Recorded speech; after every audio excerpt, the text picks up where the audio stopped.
chefs, cool jazz.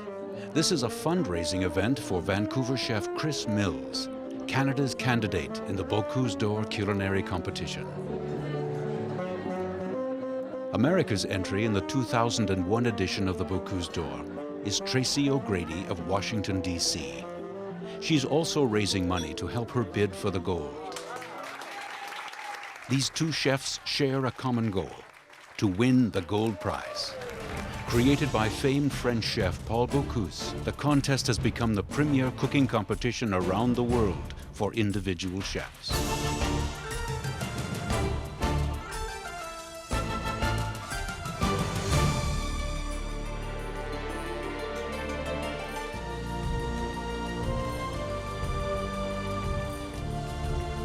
Chris Mills first became aware of the Bocuse d'Or competition 7 years ago, when one of his chef mentors competed. Since then, he's worked in the kitchens of major hotels in British Columbia and is currently a consulting chef for Joey's Mediterranean Grill, a chain of casual-style restaurants in Western Canada. In 1999, Chris had the chance to travel to Lyon to watch Robert Solatiki compete for Canada. Solatiki finished 4th, Canada's best ever finish.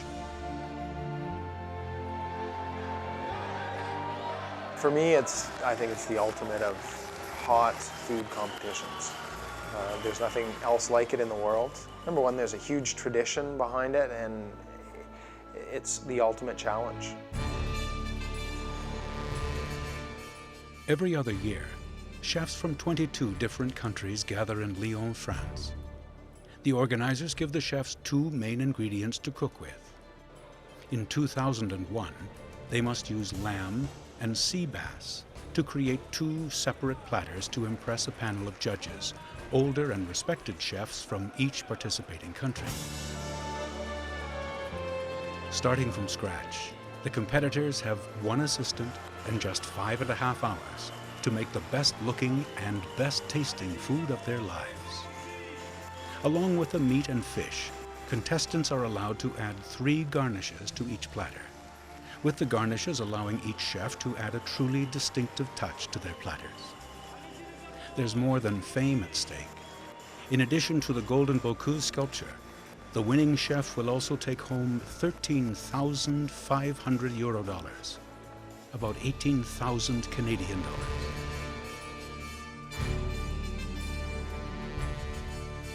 So I think this weekend is going to be my first full practice. Chris Mills has also worked with Michael Noble, executive chef at Vancouver's Metropolitan Hotel. Definitely we're talking. Michael Noble has finished 6th and 9th in his 2 appearances at the Bocuse d'Or. For 2001, Michael is a team manager and trusted advisor for Chris Mills.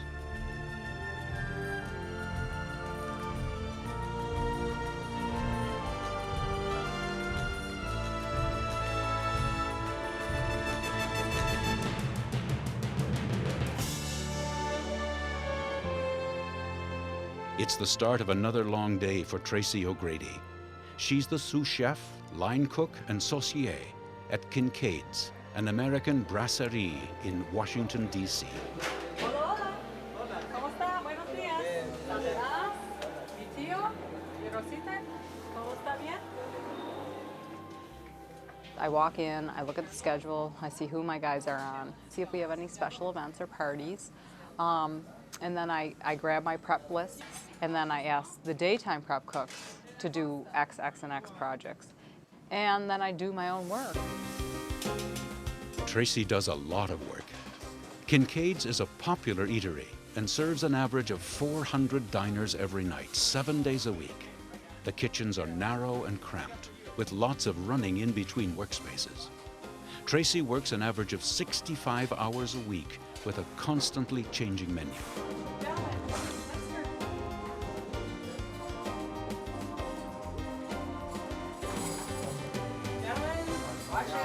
Kincaid's always ranks near the top of Washington's best restaurants and sits just a few blocks from where the power brokers of America do their daily business. Yes, President Clinton has eaten there. The food is very upscale, very innovative. It's not maybe as creatively challenging as that I would like. So therefore, to do cooking competitions, you get to have, you know, a more creative outlet. Tracey is a more or less self-taught cook. Her first job at a French restaurant in Washington meant 80 to 90 hours a week, where she learned all the basics, as well as a strong work ethic. There hasn't been much time to enter competitions, but Tracey has a natural sense of knowing what works to please demanding judges. Still, her visit to observe the Bocuse d'Or spectacle in 1999 was an eye-opening experience. It's very intimidating. It's very challenging. The good thing about the whole thing is, for me, is that, you know, I work in an open line. So it's like, once I focus, I don't look around me. Because if I did, I'd be like, you know, I mean, you have Paul Bocuse looking at your platters. You have to just have complete tunnel vision, or you would, you know, you couldn't cook. For me, it was awesome. It was the first time I'd been to Europe. So to combine such an eye-opener like that with something as big as the Bocuse d'Or, you could see how much interest the Europeans have in cooking and in food, and it was beautiful to see. In deciding to agree to Chris Mills' request to become a manager of the next Bocuse competition, Michael Noble knows Canada has another strong contender in Chris. After the success we had with Robert in 1999, and then knowing that Chris was following in his footsteps and that we had learned that much more, and so certainly I think it was easy for me to say, yeah, I want to do this again. It's because of the effort we've put into it, and I think certainly he's got what it takes to take us to the next level, and that's to get up on that podium. Bob Kincaid has confidence in Tracey and is trying to help her as much as he can, but says she has her own strong will. She'll do what she wants to do. You know, she listens to my advice, but she doesn't take it automatically. She's going to do what she wants to do. Two different chefs from two different backgrounds. But do they really know what it takes to win the Bocuse d'Or? I do. I've been thinking about it for a long time. But I think you have to ask me again after it's all over. I think I know what it takes to win the Bocuse d'Or. It takes a lot of work, a lot of determination, a lot of dedication, you know, organization. I don't think that, to be quite honest with you, I don't think to win the Bocuse d'Or you necessarily are the most talented cook, but I think you may be the most organized, determined person. I think that that's the person that wins the Bocuse d'Or.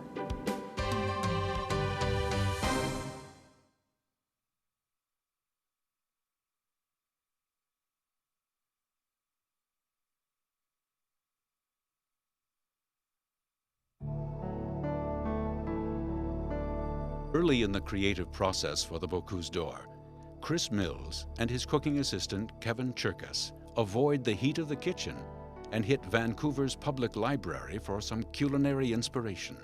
I think I spent a lot of time just jotting notes down.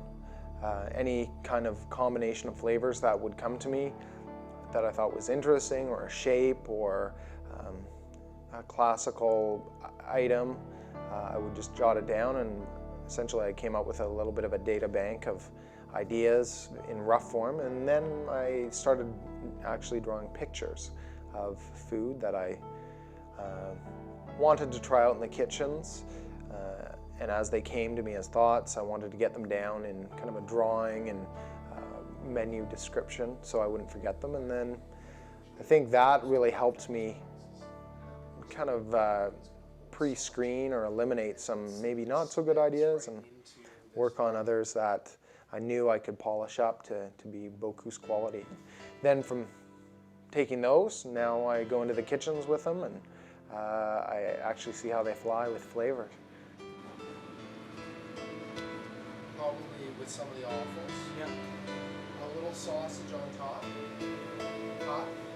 One of Chris's early attempts involved braising a potato, then carefully scooping out the inside and filling it with a mixture of caramelized cauliflower. The dish created some trouble right from the start. Cooking the potato to the right doneness so it could be scooped proved to be difficult, as the potato had a tendency to break apart before stuffing. Because I'm all ready, I have the asparagus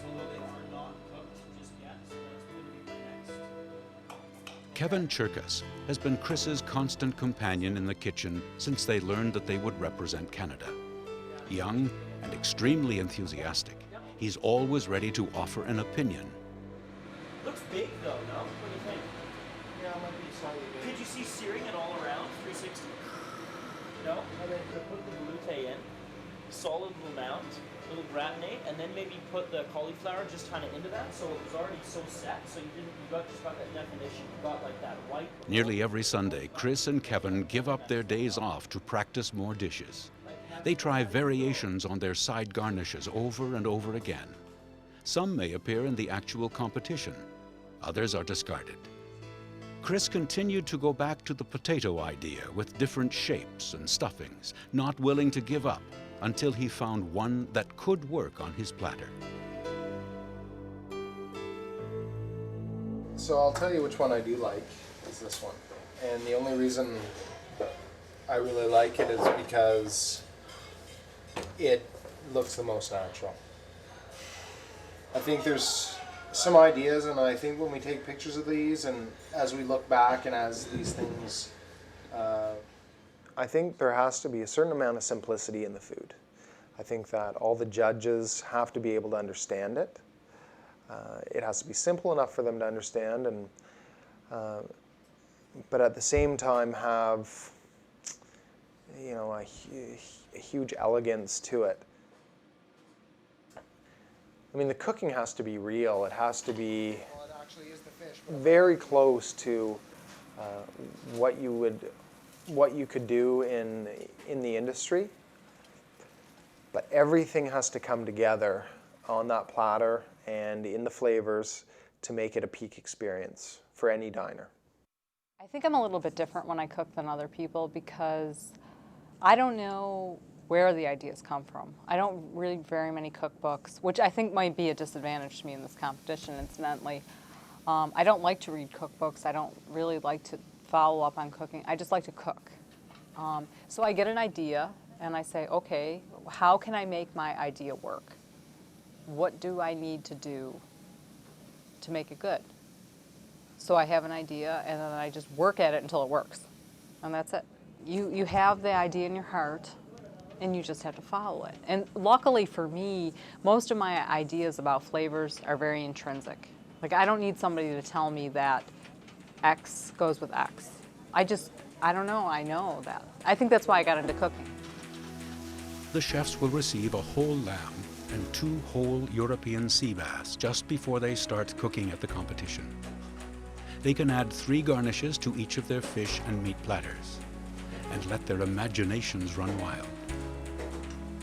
Tracey has decided to present her lamb platter using Moroccan-style flavors: cumin, cayenne, fennel, saffron, turmeric. The Moroccan spices could be considered a risky ploy. Most of the previous Bocuse winners have not strayed from traditional European flavors. If just a few of the judges consider it an inappropriate attempt to stand out, Tracey could lose valuable scoring points. Assistant Melody Parker is helping Tracey with a caramelized fennel dish in tiny cast iron frying pans. If the frying pans get too hot, the fennel will burn instead of caramelize and stick to the pan, ruining the final presentation. Another dish reflecting the Moroccan theme for her meat platter involves baking chickpeas in a pastry pot pie. Both the chef mentors of Tracey and Chris are carefully watching their progress.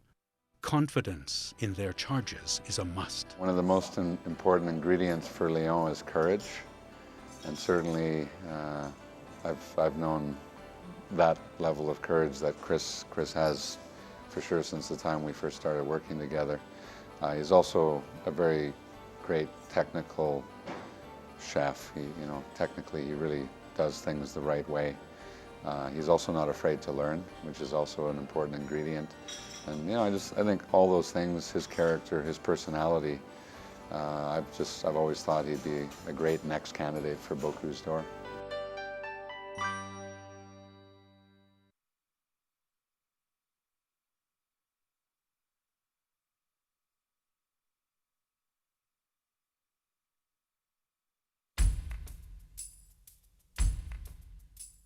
The The Bocuse d'Or is one of the most demanding culinary competitions in the world.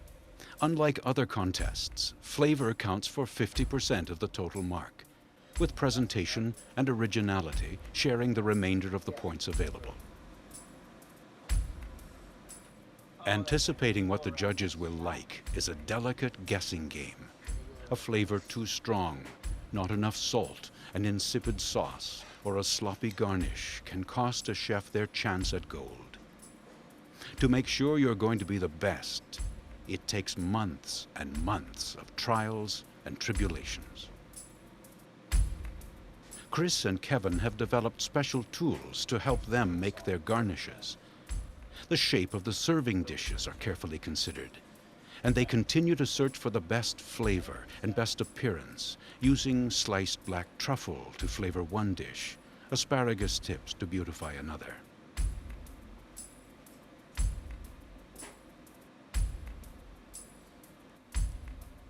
Chris has learned how to sculpt a fish head out of puff pastry to enhance the look of his fish platter. By the end of a practice session, they have a dozen different garnishes to look at, to discuss, to decide what to do with. Obviously, this is a little messy. I've seen that look very sexy with the potato as well as a root veg. Like we were saying before, I think that looks awesome.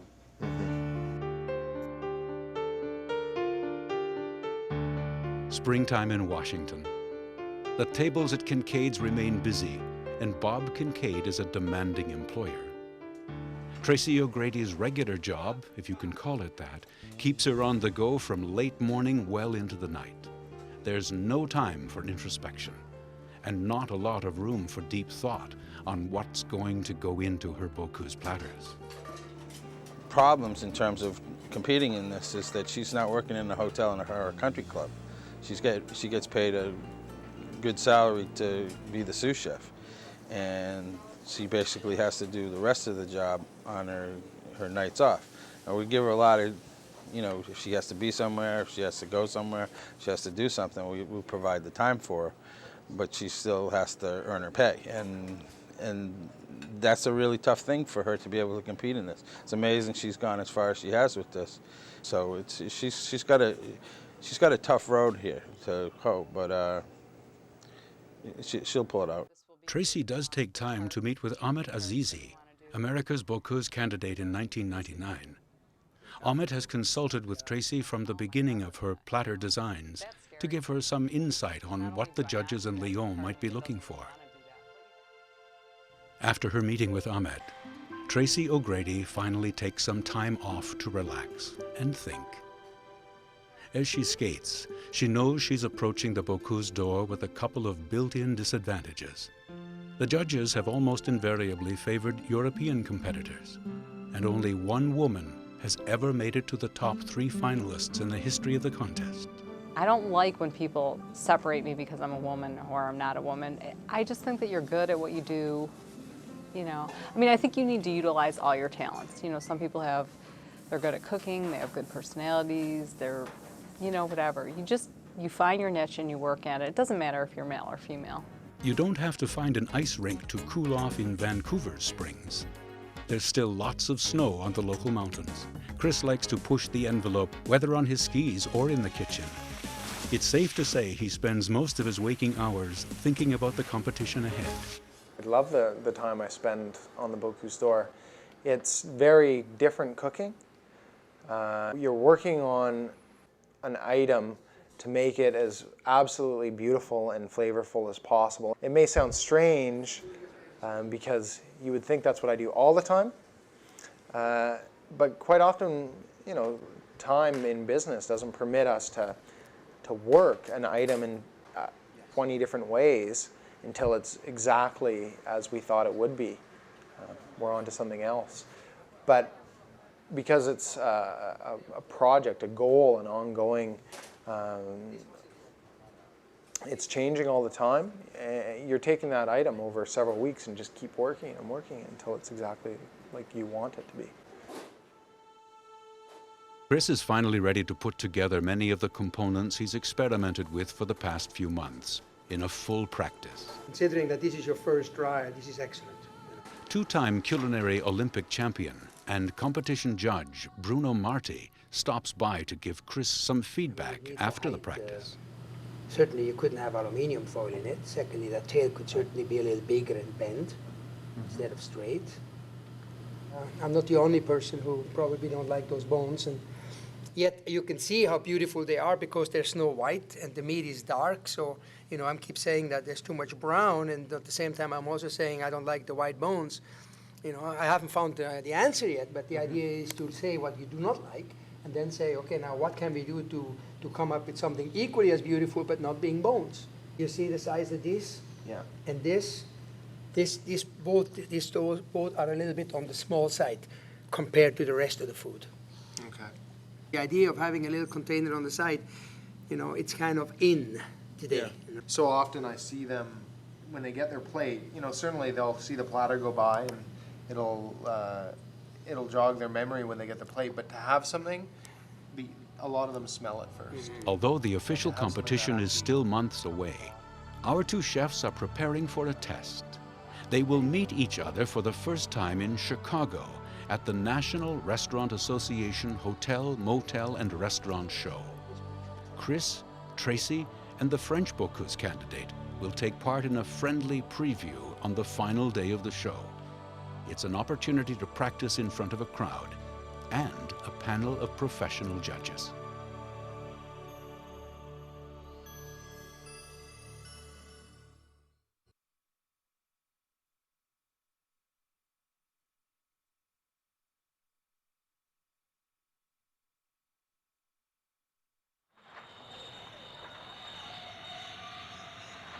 It's 1 week before Tracey and Chris meet in Chicago.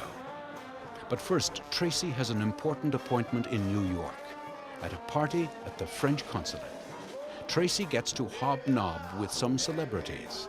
America's favorite TV chefs are there, Paul Prudhomme and Jacques Pépin, celebrity watcher Robin Leach, and Paul Bocuse himself.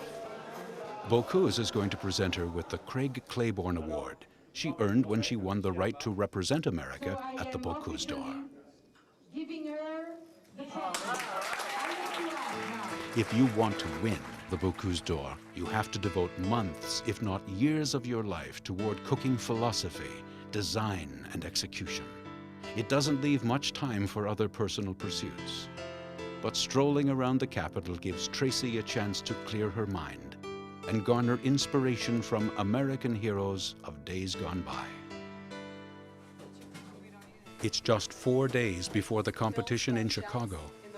At 2 in the afternoon, Tracey and Melanie want to start one more practice session, but they get bogged down in the administrative details regarding their travel plans.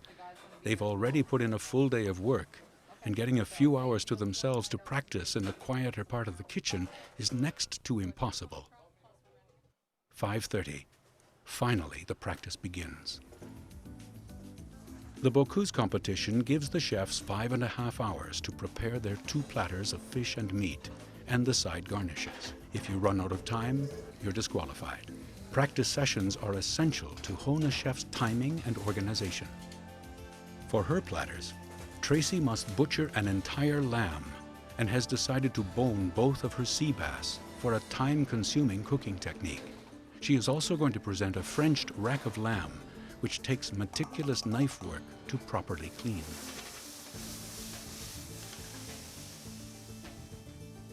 Tracey has taken cooked crab and seasoned it with preserved lemon and fresh basil and thyme. Final construction layers the crab with a fresh fava bean puree. Lobster tails have been slow cooked in butter to combine in a dish with sliced caramelized fennel. The white dishes are filled with cauliflower, seared scallops, and savory potato gnocchi. While one practice may go perfectly, other practices can be fraught with difficulties. Eggplant slices refuse to come off the wire rack. In competition, a problem like this could cost you valuable minutes. Melanie is producing long strings of potato, so Tracey can completely wrap her boned sea bass.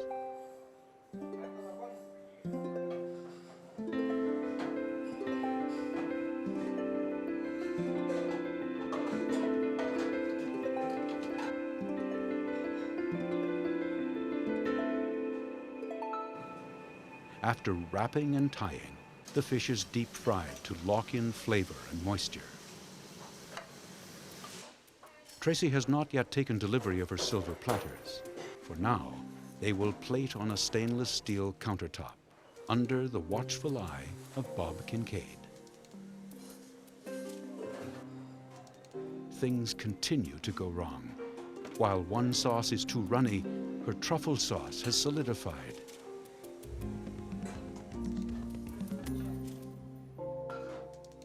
With the fish platter finished, Tracey turns her attention to the platter of lamb. She pours a clear consommé into serving dishes and carves a rolled and stuffed loin.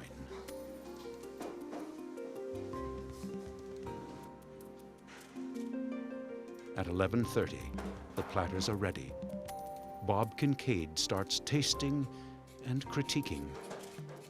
You gotta work some way to keep this like really moist, like keep it, like, once it's cooked and cut, keep it in aluminum foil till right to the very end, because it's really needs to be, it dries. Cook it a little bit less. No, I think the cooking's fine. They need to cook through. It's actually not cooked long enough. It's good though, it's good, flavor's good. Well, this is really rare. Yeah, I know, eat one that's cooked. So they're gonna kill you for that one. This whole idea that of it not being side to side, pink, we gotta deal with that. It's also a little salty. Salty.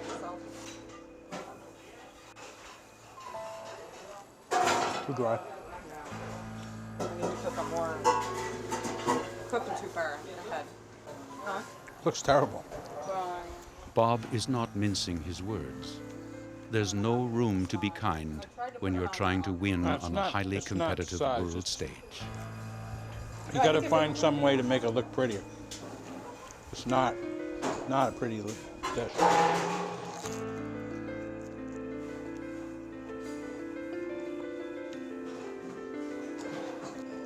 The flavor's good. The flavor of pretty much everything, except this was a little salty and this is a little dry. The lobster's too big. We got to work on that. It's also too. You're gonna have to work on the cookedness. But the flavor combination is really good. Just the flavor combination's fine, but it's really not pretty. Because these two dishes were invented for this thing, basically. And this one really lucked. This one's a real winner. It's a great dish on its own. I really used to like that. Now I don't like it at all. No, I know. Maybe it's sick. With just 4 days to go before the challenge in Chicago, Tracey has to totally rethink some of the dishes she's created.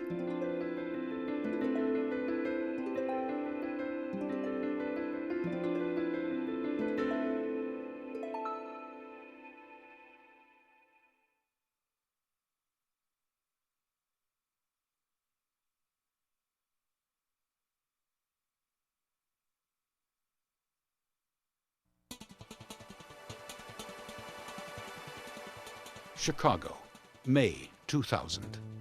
The National Restaurant Association show is taking place in McCormick Place, the largest trade and convention center in North America. At the far end of one of the halls, 3 kitchens have been constructed. It is here that American chefs are competing for the right to represent the U.S. at the Bocuse d'Or 2003. Judges and sponsors tasted the results in an event organized by the American team manager, Michel Bouilly. Hartmut Henke, a seasoned culinary competitor, won the right to cook in Lyon 3 years from now. On the final day of the show, Chris and Tracey will be joined by François Adamski of France to take part in the Springboard to Lyon 2001. Francois was thrown a bit of a curve when it came to shopping for his ingredients. A planned visit to a wholesale produce market in South Chicago went awry.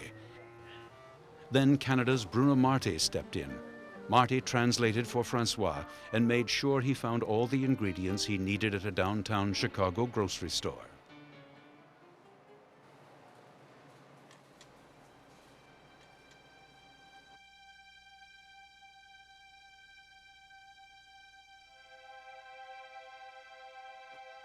The next morning, the chefs arrived early at their kitchens to make their final preparations.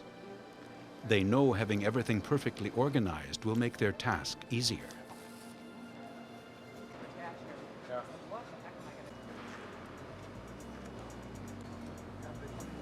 9 o'clock.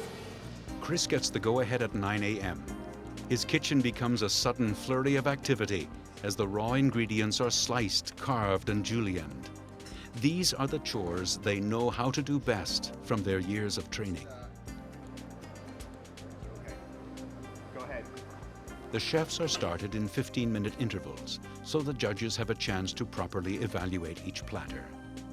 As Tracey begins, she knows that she has to make a significant improvement in her performance from her last practice, even to come close to the level to which the French and Canadian chefs will be cooking. You can tell she's determined to make the grade.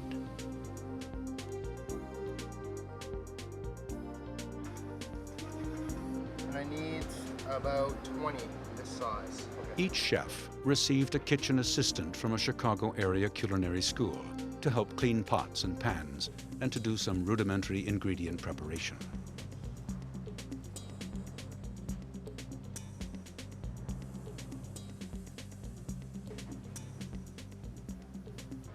The participation of the French candidate in this Springboard to Lyon is a rare opportunity for the North American chefs. France is the undisputed champion of the Bocuse d'Or. In each year France was eligible to compete, that country's chef captured the gold prize, except for the 1999 edition, in which French chef Yannick Allenot placed second. In other years, only one country outside of Europe has ever made it into the top 3 rankings. Chris will roast his lamb loin in a coating of sweetbreads and chanterelle mushrooms. He's rolling it up in a thin layer of caul fat to keep it moist and intact during the roasting.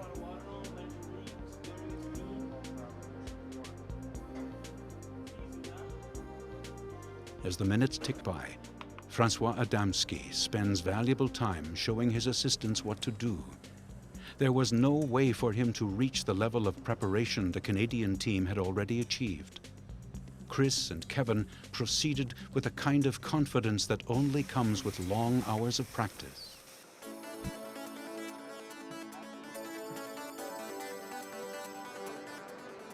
For the spectators watching, it was fascinating to observe the transformation from raw ingredient to finished product.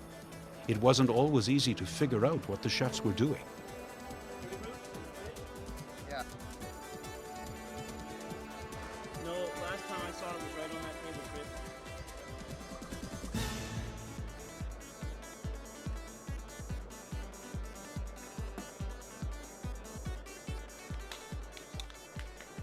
Tracey is crusting her rack of lamb with pureed roast garlic and fresh thyme, then layers on a sun-dried tomato and breadcrumb mixture.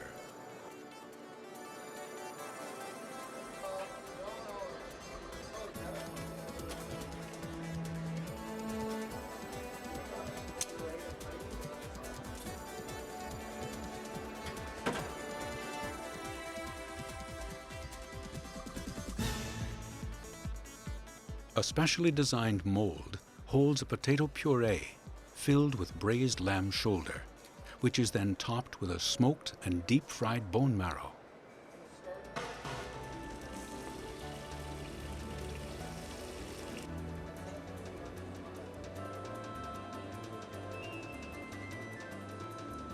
Tracey has now begun the painstaking and time-consuming process of wrapping her fish in the potato strings. She thinks it's worth it because when the fish eventually comes out of the hot oil, the crispy coating makes for a stunning presentation.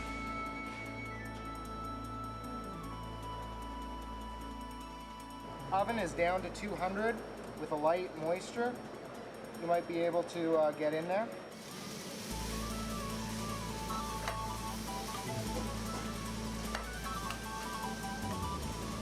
As the 5-hour mark approached, Chris Mills started to plate his sea bass presentation.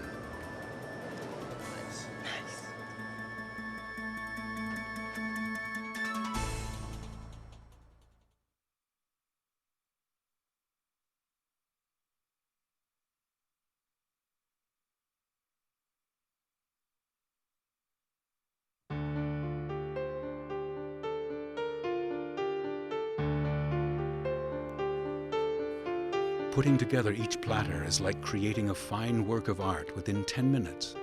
All the elements have to be carefully placed in position without smearing the surface of the platter, and according to pre-arranged plans.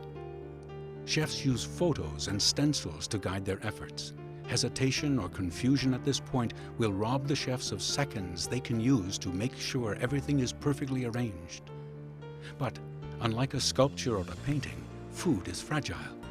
They have to make sure a tower of vegetables is not going to topple over, or that a puff pastry topping is going to collapse as it cools. The chefs have to work as close to the time limit as possible, so the food is still hot when it reaches the judges' palates.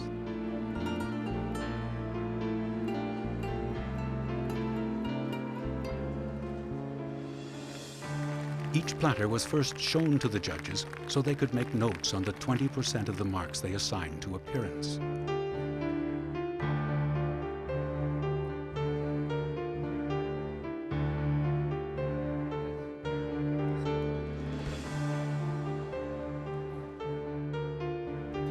To find a way to keep this hotter, the confit.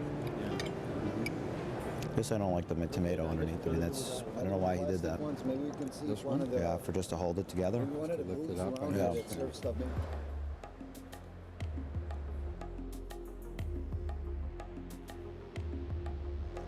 Tracey's fish came out of the oil golden brown and crispy, the flesh holding together as she sliced it into large medallions.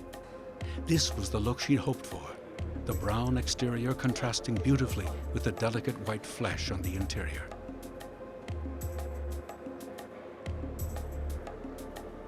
In the 4 days since her brutal practice session in Washington, she made major improvements in several of her dishes and finally saw what her food looks like on silver platters. The idea of keeping the fish whole, I love it. You know, I mean, it's good to keep it the thing, but you know, like this, it's you know, when it's that shape and everything. Well, it's not that. You know what I found is it's not good. Cuisson poisson à la friture, ça c'est une erreur. Parce que la friture, la cuisson à la friture, en extérieur une température qui est très très élevée. It's a good sauce, good consistency on that end of it, you know, for pumpkin.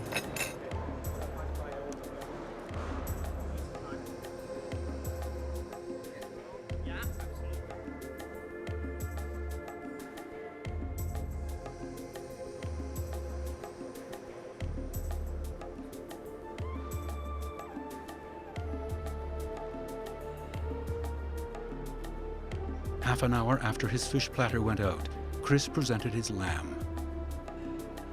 Chris and Kevin finally took a bit of a breather 5.5 hours after they had started.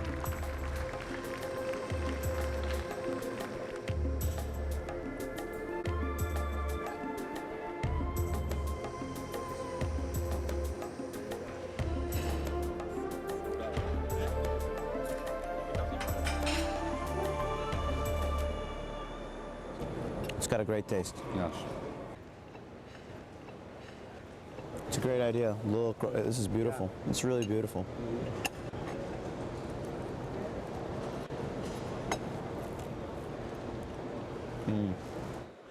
Well, they did fantastic. I mean, it seemed like there was maybe different levels of intensity throughout this competition, but what we knew about was what we could control, and that was basically that those two guys would do everything they could to win, because that's the only way we know how to compete.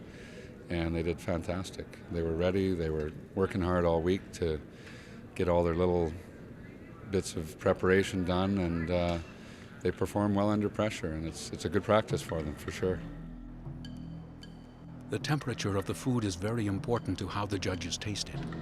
While spectators crowded up against the glass walls of her kitchen, Tracey used a set of heat lamps to ensure the food would remain hot until it reached the judging table. Tracey put the finishing touches on her platter with seconds to spare. She had to be happier with today's efforts, but still looked anxious as the proctors carried the platter to the judges.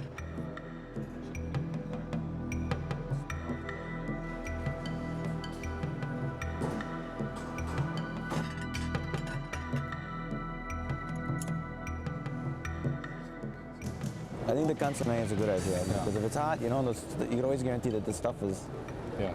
you know what I mean? Some observers questioned whether François Adamski would take this overseas visit seriously. He arrived without his own knives, without any special ingredients, and said that he would cook without doing any preparation the night before. But once he started plating his food, there was no doubt left in anyone's mind as to his talent or drive to put something beautiful and flavorful in front of the judges.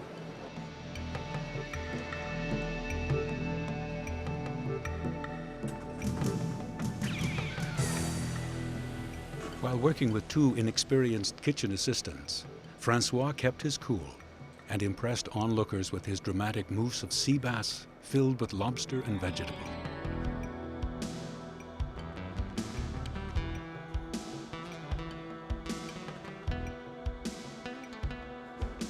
The mold he used for his mousse added a touch of elegance. The pale white mousse contrasted with the topping of brightly colored lobster and vegetables.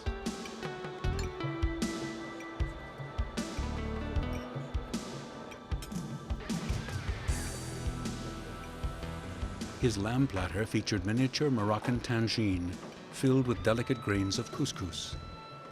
One of his potato garnishes was very similar to one Chris had worked on months before and discarded. The delicate construction of the potato gave Francois a bit of trouble during plating, but in the end, he showed that simpler can be better.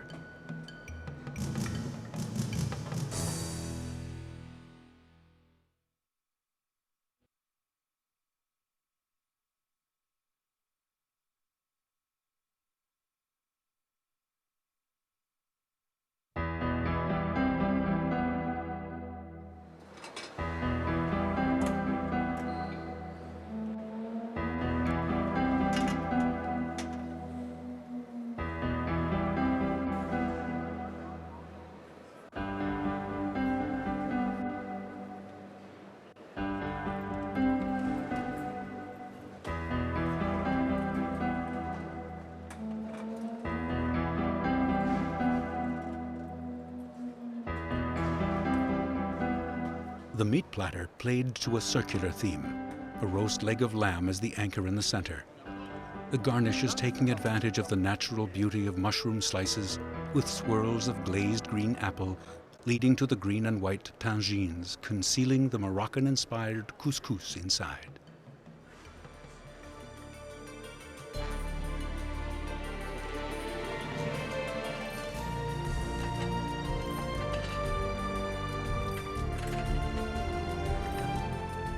For the chefs, the most important part of this three-way competition was to get feedback from the judges. Still, there's nothing like winning. When all the marks for flavor, presentation, and originality had been tallied, it was Chris Mills of Canada scoring a narrow victory over François Adamski of France. Tracey O'Grady of the US finished third. You know, I mean, the intensity was there. Canada did an amazing job. They were very intense, very working together as a team. There was a lot of communication, a lot of detail on what they were doing. I think they stand a very good chance to be on that podium this year. I mean, really, the taste and everything that was there was amazing. You know, the French competitor, I think he took a little bit more lighthearted attitude, you know, to the competition. But that's okay because, you know, it is a friendly competition. This is not it. And the American competitor, I think, you know, now it's the time to see what the other countries are doing and really push harder and say, you know what, now we know what we need to be and what we want to beat. And that's what the Americans need to do now. So I think we're in a good standing. We did really well, you know. I mean, we never even saw the platters until like 11 o'clock this morning, until you know, we don't even have platters. So what we did, we've been practicing on tables. And so for me to see the food on the platters, I was like, wow, you know, it looks a little different than on a table. So did this give you a good idea of what's ahead? Yes, definitely. I mean, I view this competition wholly different from the one in Lyon. So for us, this was a great practice. We will do almost everything different in Lyon. It really highlighted the certain things that we need to do different. So definitely things will change. What did you think of the French candidate? His food, I have to commend him. I mean, he did a great job. I saw him this morning show up with a couple of shopping bags, and 5 hours later he had some great, you know, some very good platters.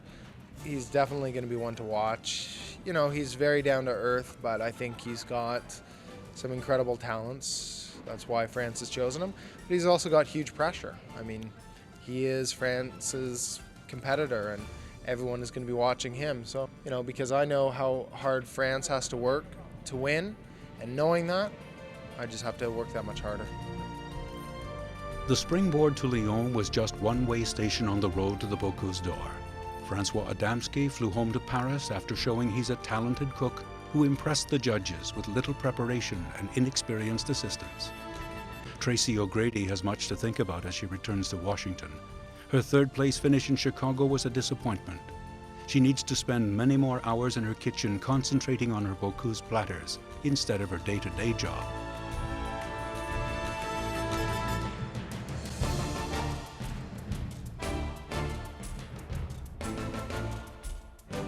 Chris Mills cycles his way around Vancouver, knowing he can compete against the best in the world. But he still needs to come up with an even better formula for success to beat the European dominance of the contest.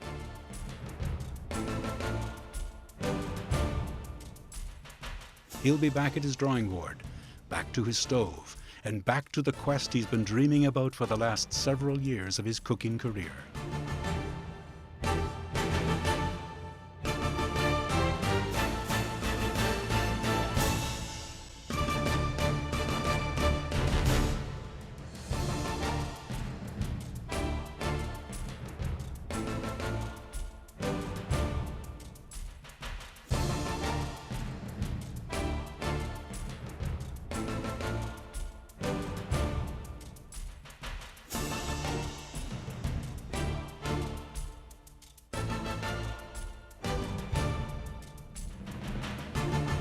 This program is a production of Food Network Canada and Food Network USA.